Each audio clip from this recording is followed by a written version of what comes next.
नमस्कार मित्रांनो, तारीख होती 29 एप्रिल 2016. त्या दिवशी मराठी सिनेमासृष्टीला एक नवीनच ओळख मिळाली.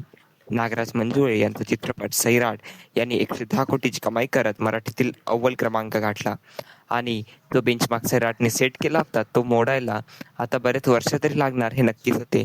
त्यानंतर अनेक मराठी चित्रपट आले, पण सैराटच्या जवळ कोणालाही जाता आले नाही.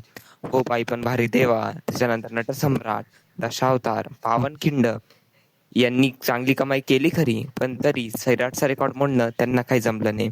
पण अगदी त्याच्याच 10 वर्षानंतर आलेला रितेश देशमुखचा चित्रपट राजा शिवाजी हा नक्कीच त्याच्याहून जास्त कमाई करू शकतो. कारण सैराटला 100 कोटीचा गल्ला क्रॉस करण्यासाठी जे 50 दिवस लागले होते, तीच कामगिरी आता राजा शिवाजीने अवघ्या 10 ते 15 दिवसात केली.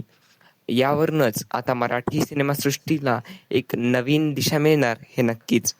कारण राजा शिवाजी हा चित्रपट मराठी सिनेमासृष्टीतील पहिला पॅन इंडिया फिल्म चित्रपट होता.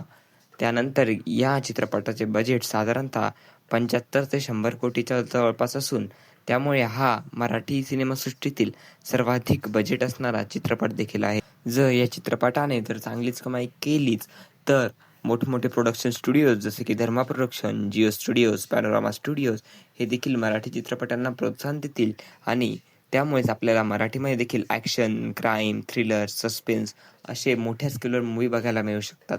याचंच उत्तम उदाहरण म्हणजे ज्या जिओ स्टुडिओने राजा शिवाजी या चित्रपटाला प्रोड्यूस केलं आहे, त्यात जिओ स्टुडिओने आता नागराज मंजुळेंचा नवा चित्रपट खशाबा याला देखील प्रोड्यूस केला आहे. त्यामुळे आता हे बघणं खूपच इंटरेस्टिंग असणार आहे की खशाबा आणि राजा शिवाजी या 2 चित्रपटांमध्ये कोणता चित्रपट सर्वाधिक जास्त कमाई करू शकेल. त्यामुळे आता मराठी सिनेमासृष्टीची लेव्हल उंचावण्यासाठी हा सिनेमा खूपच जास्त मदत करेल. तुम्ही हा चित्रपट पाहिला आहे का? आणि जर पाहिला असेल तर तो कसा वाटला ते नक्कीच सांगा.